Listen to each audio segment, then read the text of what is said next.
Selamat malam teman-teman semua. Kembali lagi di YouTube Sis Binus. Di sini aku Abdul Rifa. Di sini kita sudah kedatangan tamu undangan kita ya.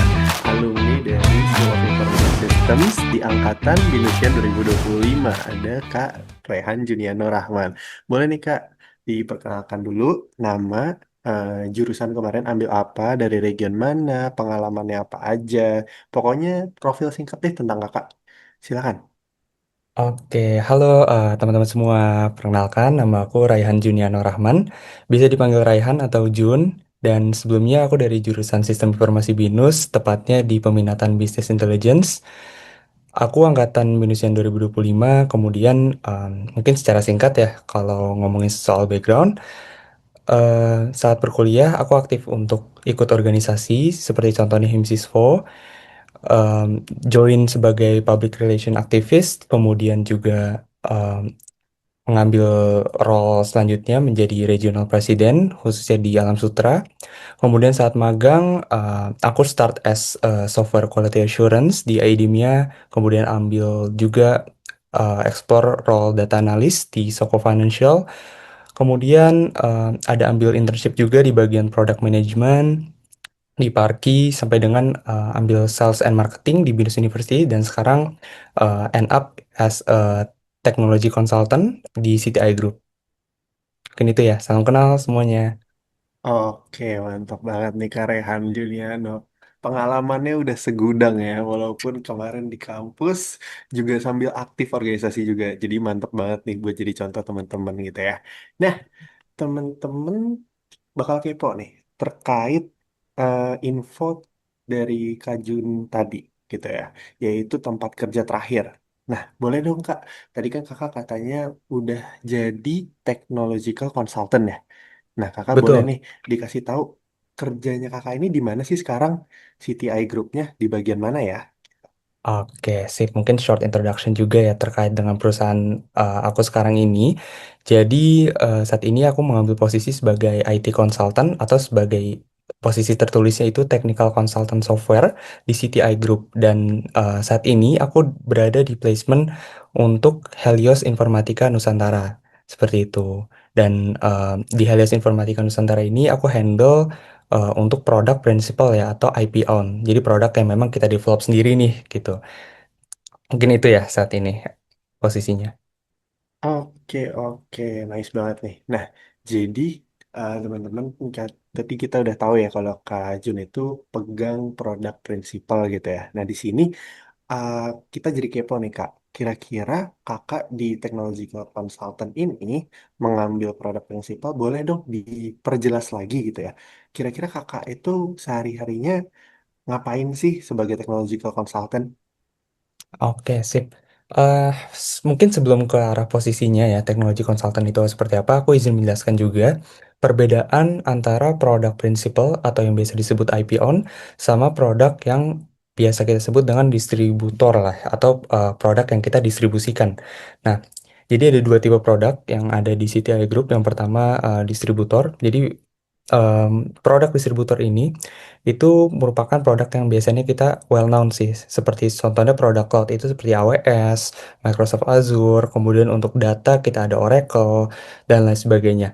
Dan biasanya produk-produk distributor ini ya kita uh, act as a value added distributor gitu. Kita sebagai uh, m- distributor produk-produk yang sudah well known tadi ya, seperti AWS, Oracle, dan lain sebagainya, dan kemudian nanti akan diimplementkan ke klien yang membutuhkan gitu sesuai dengan kebutuhan bisnisnya.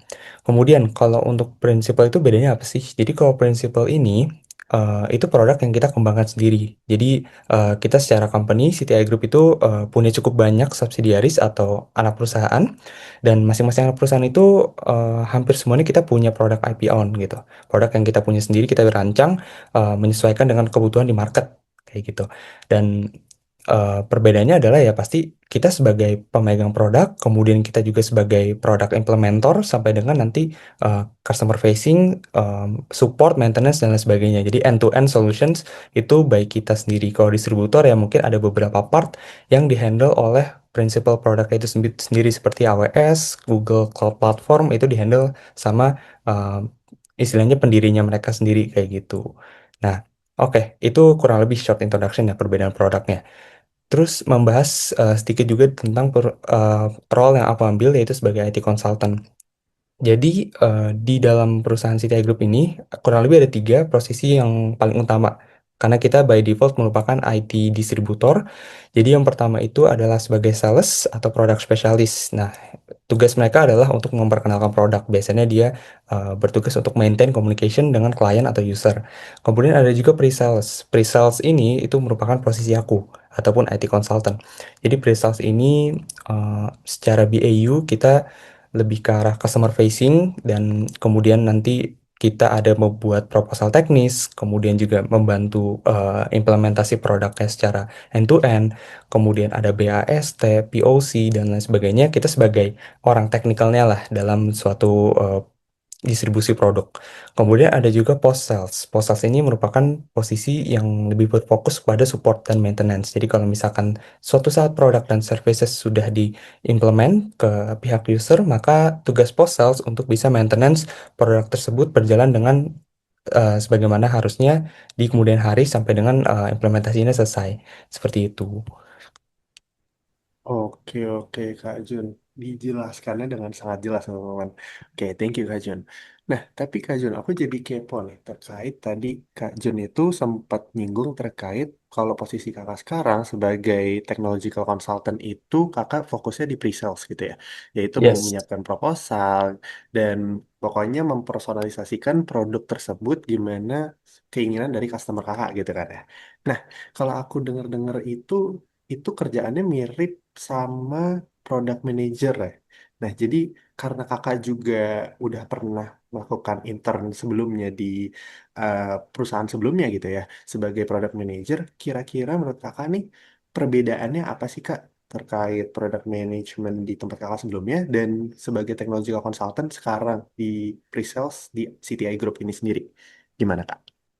Oke, nice question ya Abel. Kalau ngomongin soal perbedaan product management dan juga IT consultant tentu lumayan banyak. Karena secara posisi, kalau product management biasanya mereka akan lebih fokus dengan kegiatan R&D atau secara internal.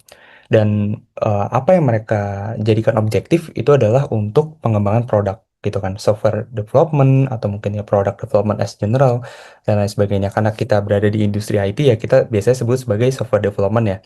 Nah, product management ini mereka bertugas untuk manage beberapa stakeholder, contohnya mungkin sebagai developer, quality assurance, designer, dan lain sebagainya. Jadi mereka fokusnya adalah di tim internal untuk bisa membangun produk-produk yang menjadi objektif dari perusahaan atau industri mereka. Seperti itu. Jadi mereka nggak akan, mostly mereka nggak akan ada ke customer facing gitu. Mereka nggak akan ada requirement analysis dan lain sebagainya. Mereka lebih berfokus di internalnya aja gitu, manajemen project dan juga software development. Nah, kalau ngomongin soal technological consultant, biasanya perbedaan yang paling kelihatan itu adalah kita customer facing. Karena sebagai consultant, kita pastinya akan lebih sering pitching ya, brainstorming sama tim internal, kemudian pitching ke eksternal juga kayak gitu. Jadi kita stakeholdernya itu mungkin lumayan banyak, mungkin bisa dibilang cukup banyak dibandingkan product management karena kita ada fokus ke eksternal juga kayak gitu. Tapi mungkin kita nggak akan terlalu fokus nih ke terhadap R&D atau software developmentnya kayak gitu. Kalau product manager fokus ke product development, kalau kita product implementationnya kayak gitu. Mungkin itu udah cukup menjawab ya, Abel. Oke, oke, nice. Jadi kalau mungkin aku boleh apa namanya rangkum, kalau misalkan si technical consultant yang kakak kerjakan sekarang itu lebih ke arah menjadi jembatan ya Kak untuk realisasi produk terhadap si customer ini sendiri gitu ya. Yes, betul sekali, Bel. Nice. Oke, oke, nice, nice. Oke, nah kakak tadi kan udah sempat sebut juga ya terkait di CTI Group itu ada produk yang dijual secara prinsipal dan juga distributor gitu ya. Nah, kira-kira menurut kakak sendiri gitu ya, apa plus minus dari apa namanya mengerjakan produk yang sifatnya prinsipal dan juga apa plus minus dari mengerjakan produk dari yang sifatnya distributor gitu Pak. Boleh dikasih penjelasannya mungkin karena teman-teman kan ini apa ya konsep yang baru ya bagi teman-teman yang masih kuliah di sini. Nah, jadi mungkin kakak juga boleh kasih gambaran gimana sih beda-bedanya ini antara keduanya. Oke, sip. Nice questions. Kalau ngomongin soal perbedaan dari produk prinsipal dan distributor, eh, balik yang tadi kita bahas ya sebelumnya, kalau distributor products itu biasanya kita udah well known seperti AWS, kemudian Azure dan lain sebagainya. Nah, biasanya sebagai em, istilahnya tim yang menghandle produk-produk distributor ini, mereka akan dituntut paham produknya dulu. Ya pasti kita semua juga ya. Tapi kalau bicara soal produk yang well known, ya pasti dari line of services-nya, kemudian juga secara eh, product knowledge ya itu pasti akan jauh lebih banyak. Karena ya secara mereka udah well known, mereka udah lama berdiri dan udah cukup lama gitu di market ya. Nah, maka dari itu biasanya sebagai tim distributor mereka akan lebih banyak belajar tentang produknya itu sendiri, kemudian ambil sertifikasi karena mereka sudah ada international license-nya, kemudian nanti juga untuk implementasinya biasanya mereka akan lebih banyak lah secara knowledge gitu. Nah, kalau ngomongin prinsipal, itu nggak kalah penting ya teman-teman, karena kalau ngomongin produk prinsipal itu kita develop sendiri dari awal ya. IP on products atau intellectual property own products itu merupakan produk yang kita rancang sendiri dari nol. Jadi alasan itu bisa berdiri ya pasti kita punya tim yang banyak gitu. Berbeda dengan tim distributor, mereka mungkin eh, punya tim sekedar tadi ya, sales, pre-sales dan post-sales. Tapi kalau ngomongin soal prinsipal, kita punya satu lagi tambahan, itu tim internal developer. Jadi selain tadi ada tiga posisi utama, kita punya developer juga. Dan itu yang membantu kita bisa sustain sampai sekarang gitu. Produk-produk itu kita rancang dari nol, kita gathering requirements dari market, kemudian juga brainstorming mungkin dari dengan partner dan lain sebagainya, sampai kita tahu kebutuhan bisnis sekarang itu seperti apa dan kita rancang solusinya gitu. Nah, yang paling membedakan itu adalah gimana kita bisa menyusun atau merancang bisnisnya itu dari nol sih menurut aku, karena prinsipal itu kan kita istilahnya nggak tahu use case-nya, kita nggak tahu apakah ini akan digunakan di market atau enggak secara masif atau enggak, apakah dibutuhkan juga dengan klien-klien di luar sana, kita kurang paham juga ya kan. Nah, itulah PR-nya prinsipal karena kita harus membuat bisnis itu dari nol banget gitu. Beda sama tim distributor yang memang secara bisnis mereka udah di develop gitu, secara market mereka udah cukup punya exposure-nya. Itu mungkin Bel. Oke, oke, nice. Thank you, Kak Jun. Nah, jadi Kak, aku kepikiran pertanyaan baru nih, Kak. Ini sifatnya sih, kalau misalkan emang confidential dan tidak boleh untuk di-share, itu nggak apa-apa. Tapi kalau misalkan boleh di-share, boleh banget nih, Kak. Oke, Kan Kakak tadi bilang kalau Kakak itu megang produk prinsipal ya. Nah, mungkin nih, yes. Kak, mungkin boleh di-share gitu ya, sneak peek aja gitu. Kira-kira produk prinsipal yang kakak pegang ini berawal dari pain point customer tuh yang seperti apa, terus kakak itu menghasilkan produk yang menjadikan solusi seperti apa gitu. Jadi mungkin teman-teman biar juga Oke. bisa kebayang gitu, oh produk prinsipal tuh contohnya seperti ini gitu. Oke, oke, oke. Ini menurut aku sangat boleh sih untuk aku share. Jadi mungkin sebelum ke arah pain points-nya, aku share juga ya apa sih yang produk apa sih yang aku handle sekarang ini. Jadi mungkin nanti setelah teman-teman menyaksikan interview ini, bolehlah visit-visit ke websitenya CTI Group atau mungkin secara spesifik produk yang aku handle saat ini adalah Coventa gitu. Jadi mungkin nanti teman-teman bolehlah searching ke arah sana. Coventa ini itu merupakan communication platform as a service. Jadi fokus kita itu adalah menyediakan platform itu untuk komunikasi. Fokusnya itu adalah yang utama. Nah, secara kompetitor kita ada lumayan banyak. Contohnya mungkin kalau lokal teman-teman kenal Mekari ya. Mekari specifically produknya itu namanya Mekari Kontak.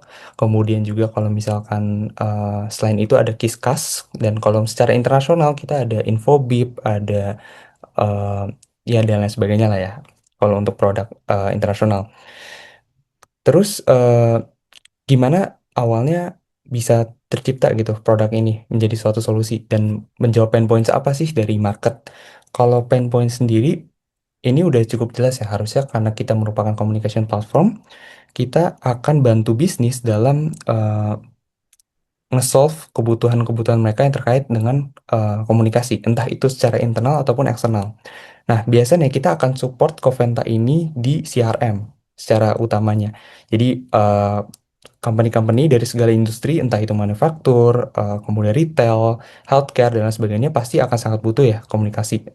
Kalau secara internal mungkin dia bisa antar staff karyawannya, kemudian juga eh, bisa untuk company knowledge dan lain sebagainya. Tapi kalau ngomongin eksternal, itu cukup krusial ya karena kita ngomongin soal customer gitu. Kita ngomongin soal end user.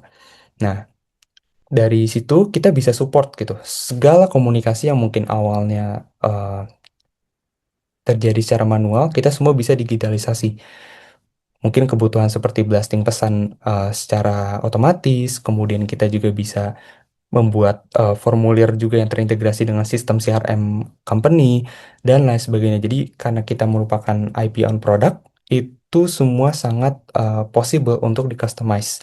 Karena kita merupakan produk principal, semua kebutuhan user, hampir semua kebutuhan user kita bisa sesuaikan. Jadi karena kita produk yang dirancang sendiri, kita bisalah tuning-tuning gitu di belakang. Kita nggak, kita bukan merupakan produk yang jadi top gitu.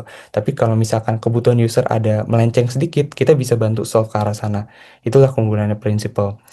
Nah, kurang lebih itu sih. Mungkin short introduction tentang produk yang aku handle dan produk prinsipal itu seperti apa sih gitu contohnya.